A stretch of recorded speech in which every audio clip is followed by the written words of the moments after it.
qui ne me connaissent pas, je m'appelle Anne Bourdu, je suis vice-présidente du Parti libéral. Aurélien m'a demandé d'intervenir quelques minutes sur la laïcité. Je vais être très brève parce que déjà j'aime pas les discours longs, donc je m'impose pas aux autres. Et ensuite parce qu'on est très en retard. Juste pour faire la transition avec l'exposé passionnant qu'on vient d'entendre, je suis allée prendre l'apéro dans un petit bistrot du fin fond de la Dordogne il y a 15 jours, et sur le Zinc, dans un tout petit village, le patron du bistrot nous a dit qu'il n'avait plus le droit de mettre des cacahuètes ou des bretzels, enfin des petites choses à déguster, puisque maintenant, quand on tient un bistrot, il faut avoir un certificat administratif qu'on va demander auprès de la préfecture et qui suppose d'avoir fait une formation pour pouvoir ouvrir la boîte de petits gâteaux et la mettre dans un bol. Voilà, donc ça nous a rendu un peu triste quand même sur ces petits détails qui font que ce pays devient ce qu'il devient et que c'est plus l'asphyxie administrative, c'est pas seulement pour empêcher les gens de travailler, c'est juste aussi une conséquence sur le vivre ensemble et sur toutes les choses qui font le plaisir de vivre dans ce pays et qui va devenir quand même réduit de plus en plus si on ne se dresse pas contre des mesures aussi idiotes. Voilà. Alors sur la laïcité,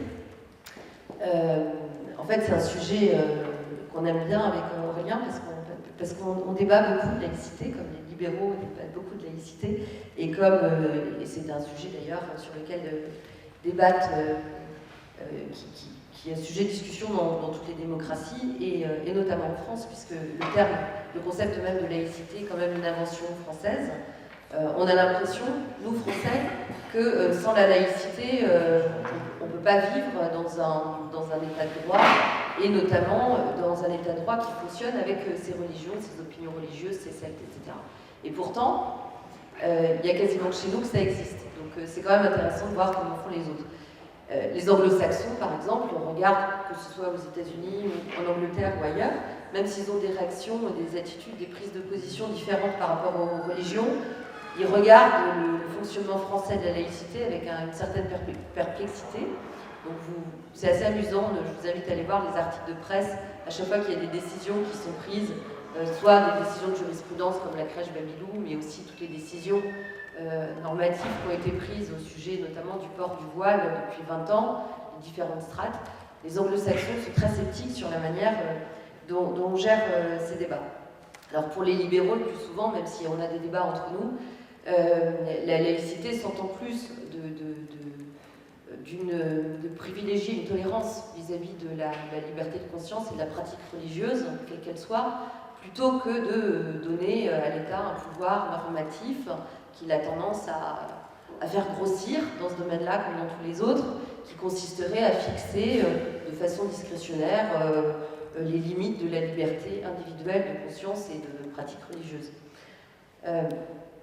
On a donc par conséquent en commun, les libéraux en général, de lutter contre une forme de laïcisme d'État qui commence à excéder largement le principe de neutralité et le conduit en réalité à contrôler ce qui doit être religieux et ce qui ne doit pas l'être, et quitte à encadrer parfois de façon un peu sévère ou un peu idiote les libertés individuelles en matière religieuse. C'est la raison pour laquelle, à la prérogative que s'arroge l'État de définir et de réglementer le sort des signes religieux qui seraient autorisés dans les lieux publics, nous préférons, les libéraux, que l'État n'intervienne que lorsque l'expression du religieux porte atteinte à l'ordre public et porte atteinte à l'expression individuelle d'autres religions. C'est d'ailleurs la notion de laïcité qu'on trouve dans la Déclaration des droits de l'homme et du citoyen, qu'on devrait relire tous les jours parce qu'on devrait s'y référer en matière de laïcité comme pour tous les autres principes qui ont construit la culture française. Alors, le vrai sujet d'actualité en France, c'est pas tellement la laïcité, c'est le terme politiquement correct, en réalité c'est l'islam, le vrai sujet d'actualité. Et ce sujet-là, c'est moins un sujet religieux qu'un problème de gestion d'une crise qui est sociale, identitaire et politique. Et pourquoi est-ce que les libéraux doivent s'en emparer au-delà des débats philosophiques, des contours de la laïcité? C'est parce que c'est quand même assez affligeant de voir la manière dont c'est traité par les responsables politiques, où on trouve en général à gauche un discours assez béni oui-oui, irresponsable et volontiers clientéliste, À l'extrême droite, une exploitation des peurs qui fait évidemment leur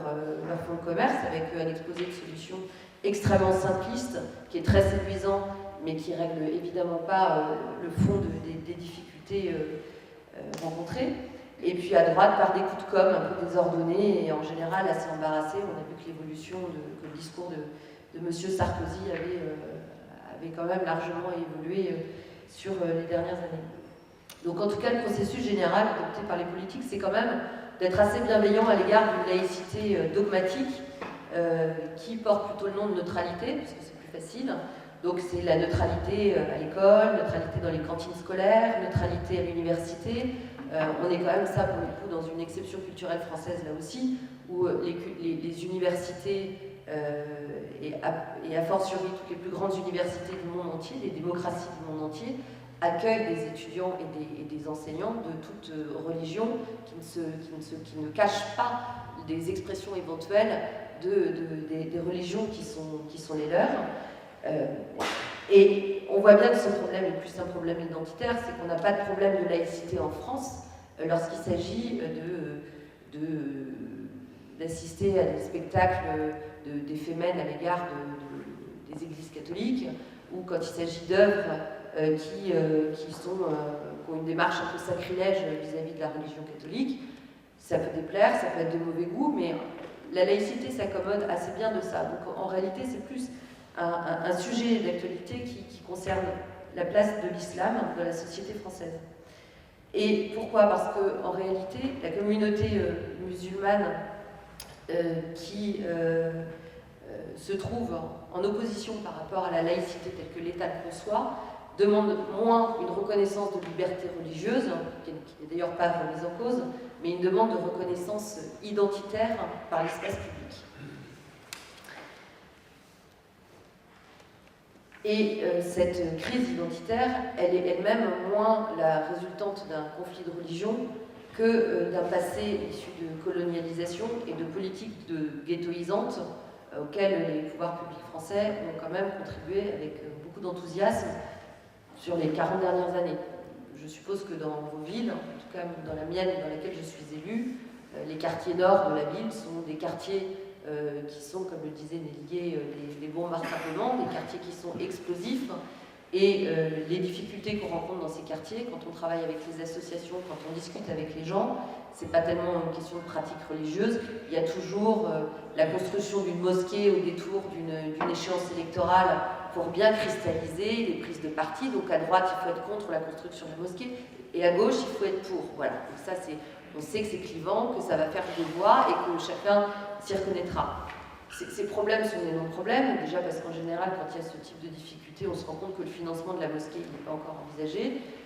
et que surtout la première mosquée, elle n'est pas pleine, et en réalité, c'est plus un outil politique qui permet de cliver artificiellement les électeurs, plutôt qu'une véritable prise de conscience, et en tout cas une action qui est destinée à aller aider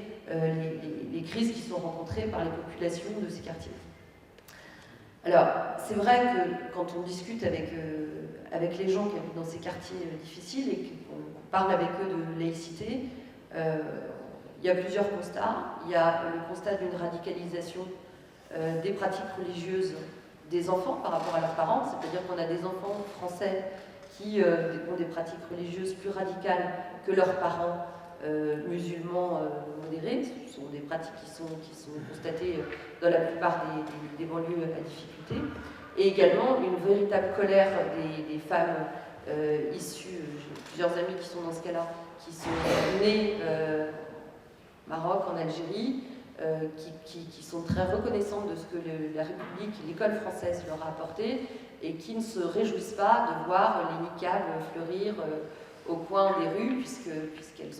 estiment que c'était pour elles une vraie chance d'échapper à cet environnement dans leur pays d'origine. Donc la laïcité, en tout cas, me semble que la laïcité est en réalité une étiquette qui évite un petit peu de mettre des vrais mots sur ce problème, et surtout d'essayer de trouver des solutions avec les gens qui revendiquent cette crise identitaire, ou qui revendiquent plutôt une souffrance issue de cette crise identitaire. Et le danger, et nous, libéraux, avons un rôle par rapport à cette difficulté, c'est de ne pas céder à une tentative de radicalisation de la laïcité, avec une logique de nivellement par le bas qui se trouve à peu près dans tous les domaines dans lesquels l'État intervient de façon disproportionnée. Par exemple, pour justifier que des mesures soient prises dans les écoles s'agissant du port du voile, il faudrait qu'on s'interroge sur le bien fondé de l'existence, de la présence d'une crèche dans un établissement public en période de Noël. Il me semble que si on en est là quand même sur dans les raisonnements, on a quand même un peu de souci à se faire sur le fait qu'on a une culture telle qu'elle est, on a des communautés musulmanes qui sont très bien intégrées, actives en France, et que la radicalisation de la laïcité, à mon avis, a plutôt un effet contre-productif par rapport aux problèmes qu'on cherche à régler. Alors comment, ça on va retrouver sur les sujets qui sont évidemment l'emploi, l'éducation, redonner à l'école la place qui est la sienne, notamment dans les quartiers qui sont moins favorisés, puisqu'on sait très bien que la même école républicaine dont on est si fier et pour lesquelles on donne des leçons au monde entier, c'est pas la même au sein de la même ville, selon qu'on a ses enfants dans les quartiers nord ou dans les quartiers sud, en tout cas dans les quartiers qui sont issus de la ghettoisation et les autres. Et surtout, il faut séparer le religieux de ce qui ne l'est pas. Le rôle de la laïcité, par rapport à cette crise identitaire de l'islam, de cantonner l'islam à une religion et pas à une revendication identitaire prenant prétexte de la religion. Les aspirations politiques des musulmans, quant à elles, ont toute vocation à s'exprimer dans le cadre de l'État et de l'exercice de la citoyenneté, comme le font tous les citoyens de toutes les religions, et qu'ils soient athées ou croyants par ailleurs. Voilà, quelques observations. Merci.